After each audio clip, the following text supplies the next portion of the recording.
She combined these qualities with warmth, humor, and an unerring ability always to see the best in people. At first, it looked like nothing more than a routine royal security sweep, the kind designed to protect secrets, not expose them. But within minutes, tension filled the room as a guarded wardrobe became the center of quiet panic. A single command from a royal guard changed everything, forcing open a space never meant to be seen. Inside lay glittering pieces tied to the late queen's lost legacy, long believed destroyed. So how did treasures erased by tragedy suddenly resurface behind closed doors for years? Royal Guard Forces. Camilla's grandson to open hidden wardrobe. Early 2026, a cold hush settled over a quiet, wealthy corner of West London. Behind tall, aging trees stood a private residence tied to Queen Camilla. But this time the focus wasn't on her sister, it was on her grandson, a young man who had kept his distance from public life, preferring privacy over palace attention.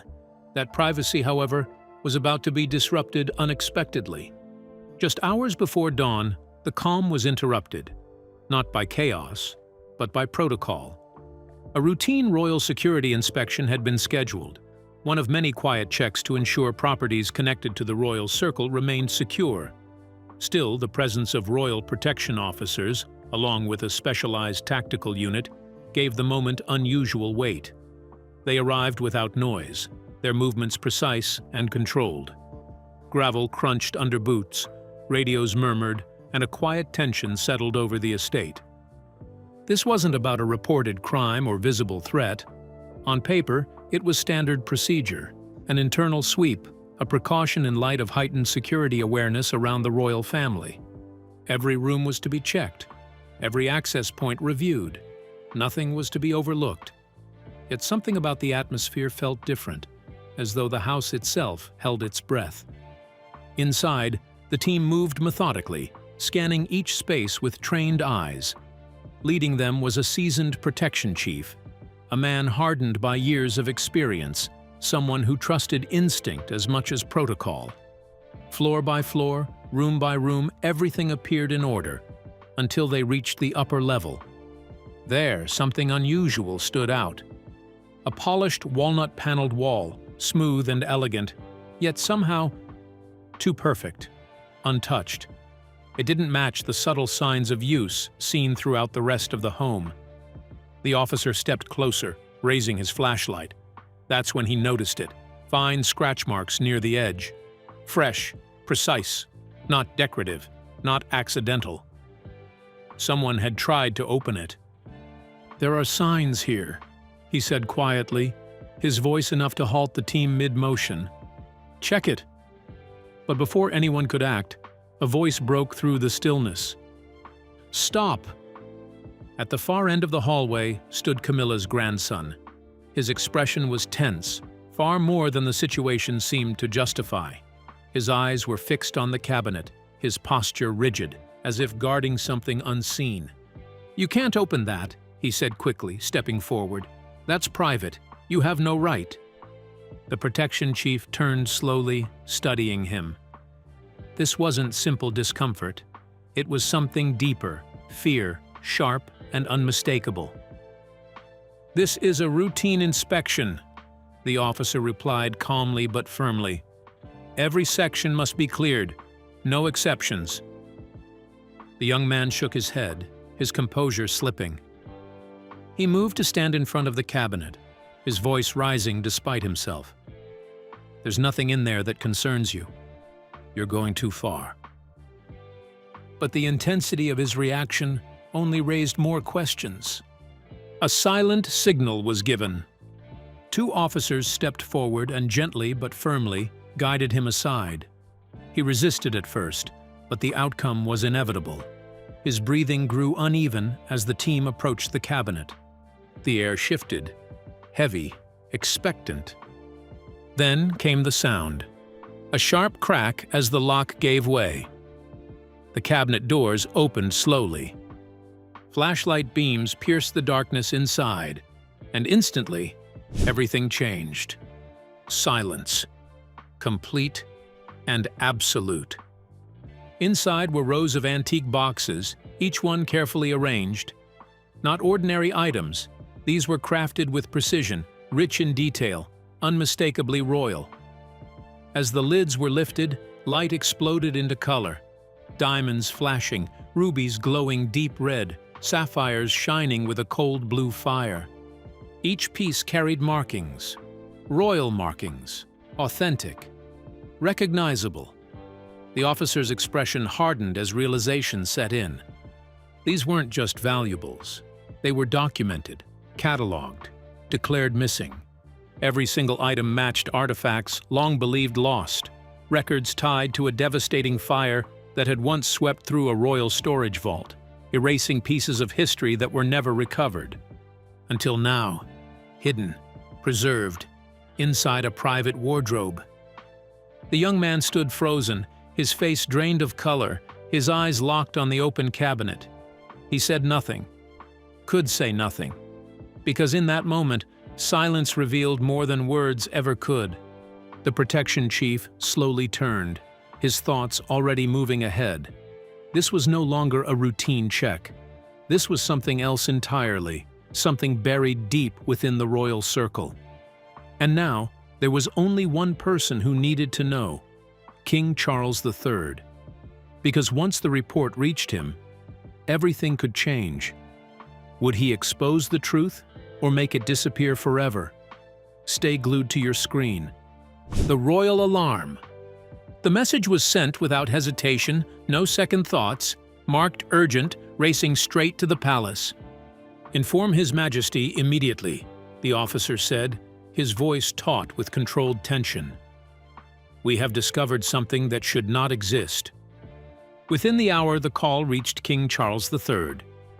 He was seated in his private study at Buckingham Palace, a room usually defined by calm order and quiet routine. A soft golden lamp spread gentle light across the desk, but the moment the phone rang, that calm dissolved. As the report reached him, his grip tightened around the receiver until his knuckles turned white. For a long moment, he said nothing. Then his voice came, low, deliberate, carrying weight that could not be hidden. "Repeat that." The message did not change. Royal jewelry, long assumed lost, officially recorded as destroyed, now found hidden inside a private wardrobe. But this time the revelation came with a name that shocked even the most seasoned courtiers. Not a distant relative, not a forgotten servant. Camilla's grandson. A tiny crack had just formed in the polished image of the royal family. And from it, something dangerous began to surface. Charles slowly lowered the phone, mind racing. Outside, a light rain tapped against the tall windows. Inside, the palace felt stifling, thick with unspoken questions. He knew this story too well. 2022, the fire that consumed the royal storage vault with terrifying speed. Blamed on outdated wiring, failed systems, and cameras that went dark. Hundreds of priceless items vanished, reduced, it was assumed, to ash. Among them, the most valuable collection of royal jewelry, pieces tied to history, to legacy, to the crown itself. And now, those same pieces had reappeared, untouched, unscathed, perfect, as if they had never faced fire. Charles exhaled, disbelief shaking him. "Impossible," he murmured. "This cannot be coincidence." Minutes later, a private meeting was convened. No announcements, only essential staff. In the room sat a senior investigator, a trusted security advisor, and a royal legal expert. The door closed. Silence fell. "This matter does not leave this room," Charles said firmly. "No press, no speculation, not until we understand exactly what we are dealing with." His gaze sharpened. "I will not allow the monarchy to be shaken without certainty. But I want the truth, no matter where it leads." Files were spread out, records opened, names, dates, access logs. The grandson's connection raised immediate alarms. He had no official role, no reason to be near restricted collections, yet the items were linked directly to him. "How?" Charles asked quietly. No answer came. No one could explain. The investigator leaned forward. "Your Majesty, the condition of the items suggests they were never inside the vault during the fire." Everything shifted. Charles's expression darkened. "Then they were removed before the fire began," he said slowly. Silence again. One conclusion was clear. This was no accident. Planned. Carefully. Over time. Charles began pacing. The weight of the realization settled heavy. Trust, the monarchy's cornerstone, was now under question. If the items had been removed in advance, someone had known. Someone had access. Someone had acted. And now the actions pointed too close to home. Camilla. He stopped, not at an answer, but at a possibility he feared. "Continue," he ordered. "Reopen the entire fire investigation. Every detail, reviewed again." His eyes flicked to the files. Access records, financial trails, movements over the past decade. Everyone connected to the vault, no exceptions. After a pause, his voice dropped lower.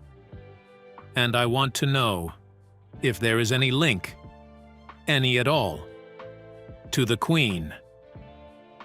The weight of the statement lingered. This was no longer just about stolen items.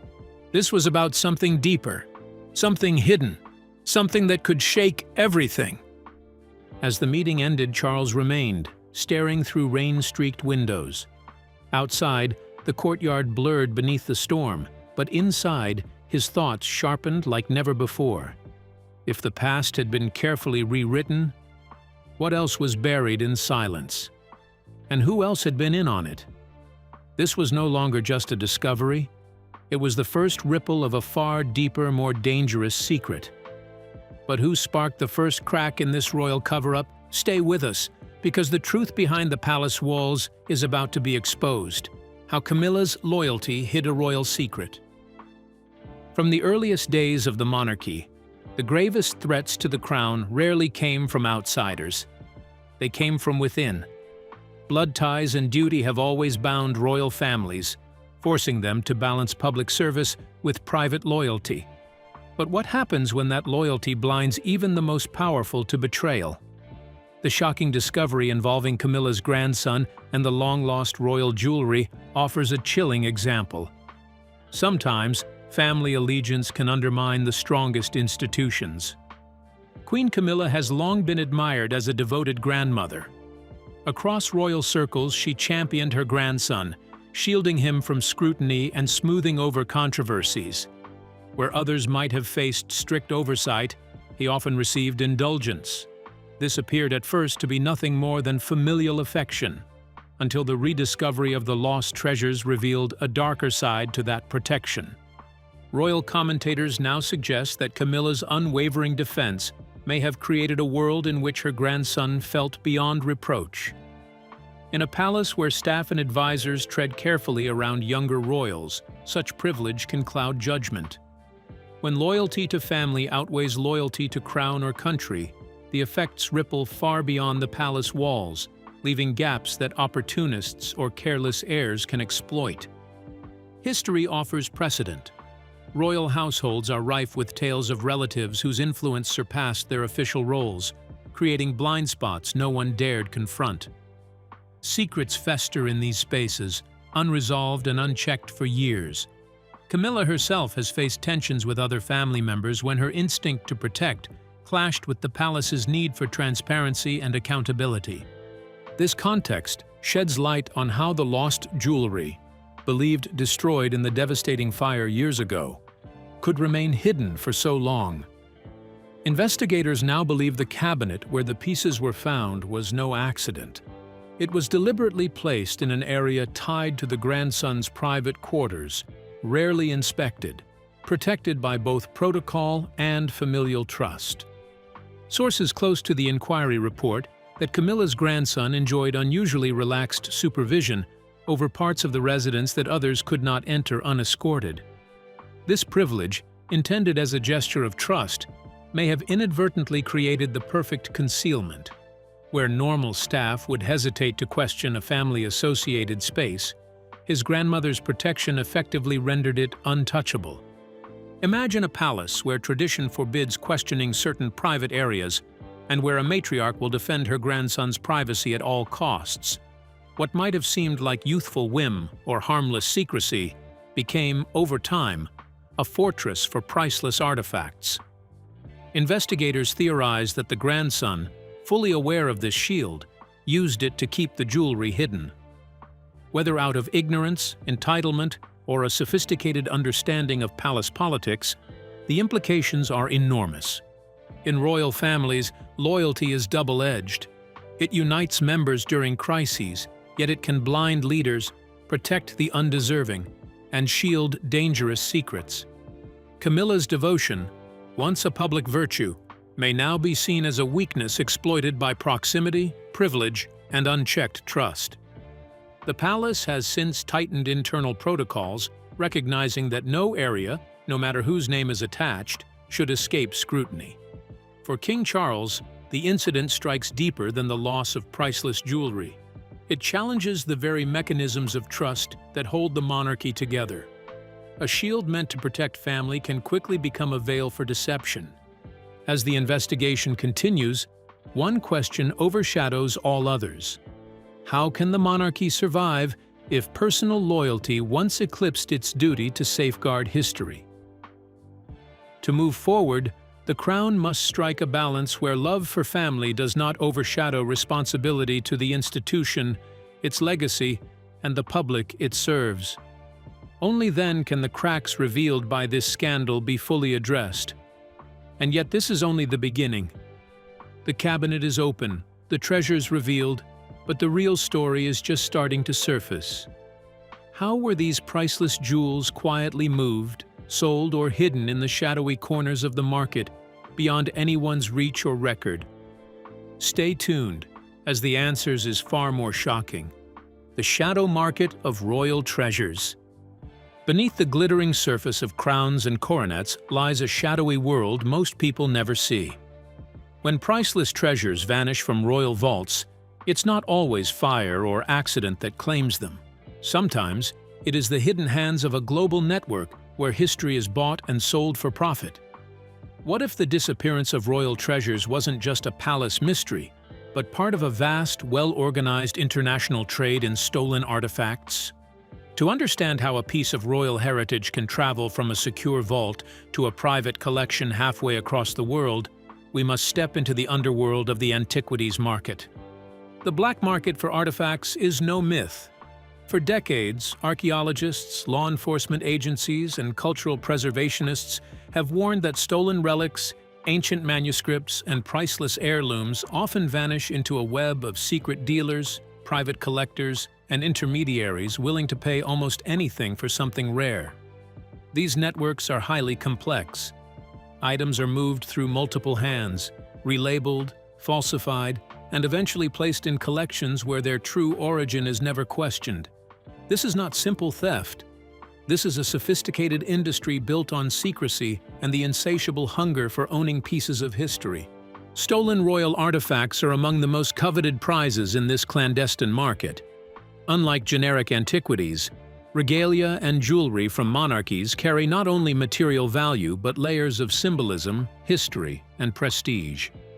A brooch once pinned to a queen's sash is more than metal and gemstone. It is a fragment of legacy. Wealthy collectors know this well. For them, the rarity and story behind an item elevate it to a trophy, a secret possession that no ordinary museum can claim. Interpol and UNESCO have documented thousands of cases in which cultural property is trafficked across borders, often aided by intermediaries skilled at masking the item's true identity. Artifacts are smuggled, sold at private auctions, or traded through discreet deals that leave no public record. The more exclusive the circle of buyers, the less oversight exists. A jewel once held in a royal vault can end up behind a locked door in a private estate in Zurich, Dubai, or Singapore, with no one outside that circle ever knowing. What is particularly chilling is how quickly stolen items vanish into this network. In documented cases, law enforcement has recovered royal insignia and jewelry reported missing, not lost in fire or accident, but moved deliberately through multi-layered trafficking operations. These often involve multiple countries, shell companies, and falsified documentation, making ownership nearly impossible to trace without meticulous investigation. Imagine stolen royal jewelry hidden for years within what seems like an ordinary private residence. Behind those velvet-lined boxes lies more than wealth. There may be links to a global system feeding the demand for exclusive history. Experts say these networks rely on trusted channels. A piece stolen from a European palace might be quietly moved to the Middle East, then to East Asia, and finally back to a European collector. At every stop, it is recatalogued and given a fabricated backstory to mask its true royal origins. The covert nature of this trade makes policing it extremely difficult. International conventions exist to limit illicit cultural property movement, but enforcement relies on cooperation among nations and collectors' willingness to disclose holdings. Powerful individuals can purchase with anonymity, protected by privacy laws, creating a perfect environment for treasures to disappear into private vaults, hidden from the public and historians alike.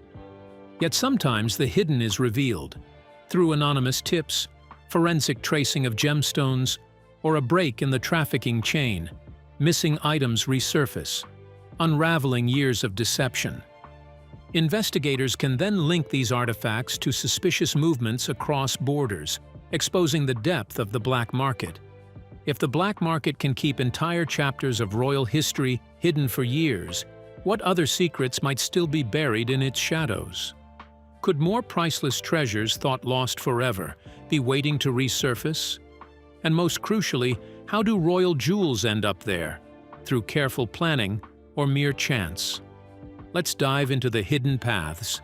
The secrets behind missing royal jewels. Now, royal collections are meant to be the safest in the world, yet history paints a different story. Across centuries, priceless tiaras, necklaces, and ceremonial pieces have vanished from the royal collection, sometimes quietly recovered, other times never seen again. Records show that items thought to have been destroyed in fires, misplaced during relocations, or miscounted during audits occasionally reappear in the most unexpected places.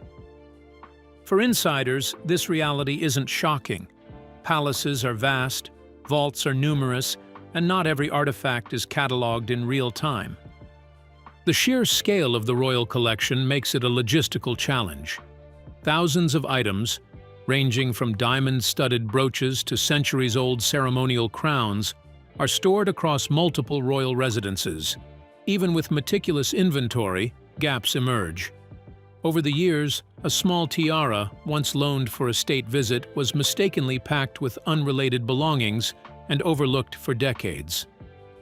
Another time, a sapphire necklace vanished from display at Windsor Castle, only to resurface in a private royal archive years later. These incidents show that losing track of high-value items isn't necessarily scandalous.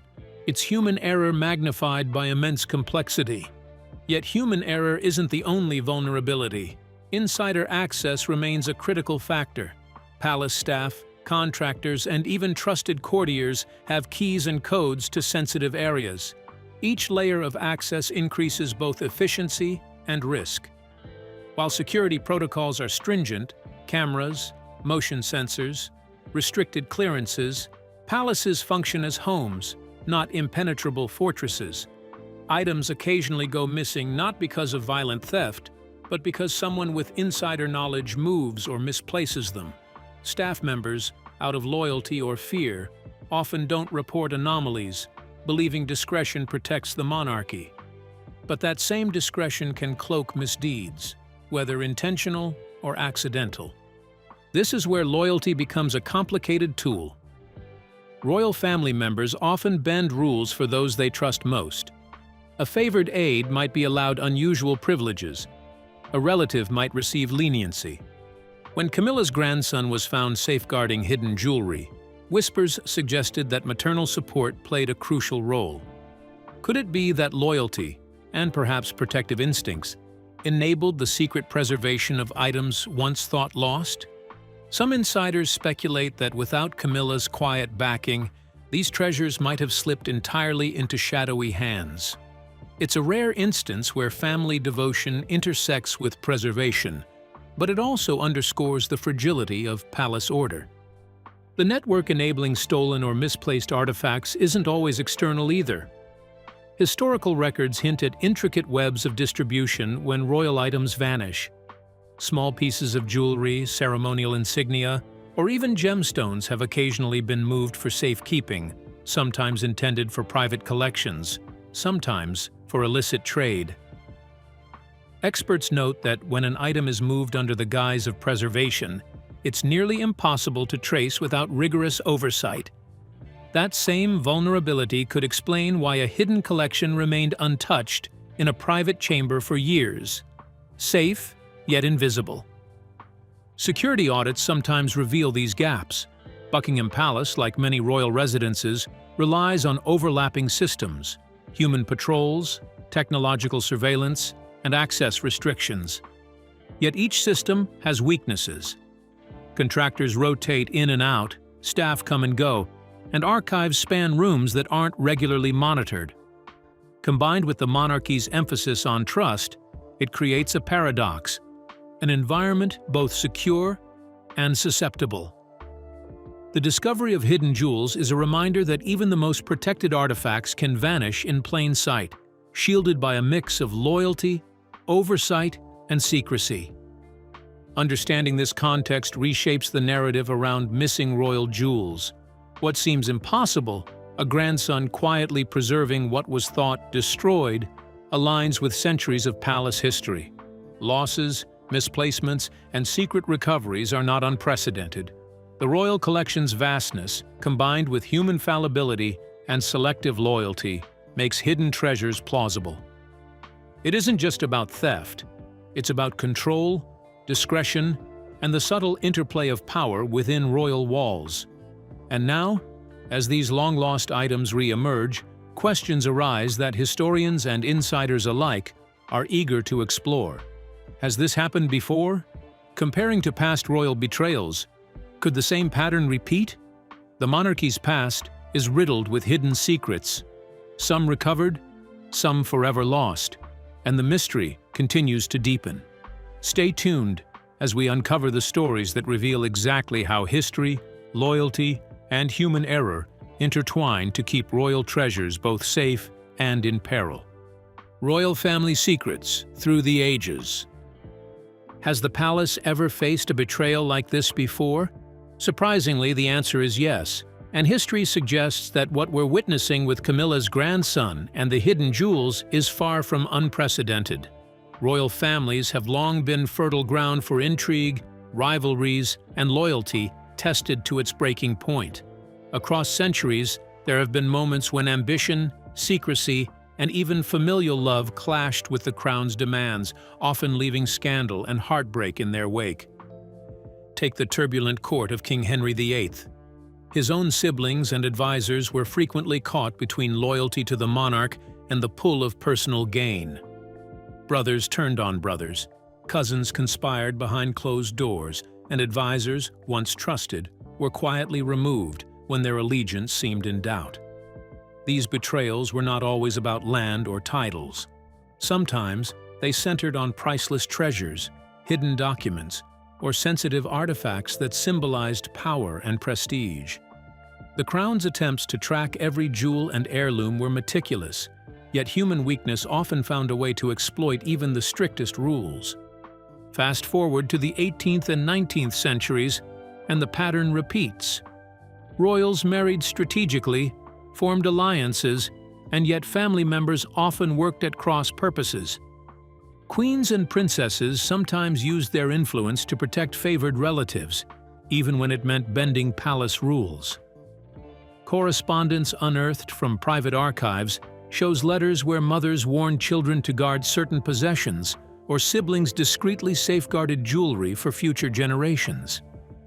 In many ways, Camilla's discreet support of her grandson in hiding the lost heirlooms echoes this age-old balancing act. Love for family weighed against the expectations of duty. Even in modern times, similar tensions surface. Reports from palace insiders reveal that when valuable items go missing, suspicion rarely falls in isolation. Security measures, though advanced, can be subtly undermined by those with intimate knowledge of routines, codes, and trusted pathways. It's a delicate dance. The crown must maintain absolute authority, yet the household itself is a complex ecosystem of relatives, staff, and allies. When loyalty is split, the results can be dramatic. What seems like a small act of concealment, protecting a niece, shielding a grandson, or quietly storing an heirloom, can ripple outward, creating crises that demand discretion, investigation, and, in some cases, public silence. This recurring tension between family loyalty and royal duty helps explain why Camilla's grandson could have felt emboldened or even protected in his actions. The knowledge that a senior family member silently supported his choice adds a layer of intrigue. Was it mere affection, or a calculated move to safeguard heritage that might otherwise have been lost? The palace rarely acknowledges such subtleties, but history shows us that these invisible lines of influence have shaped events behind closed doors for centuries. Looking at the past, one realizes that royal betrayals are rarely singular or isolated.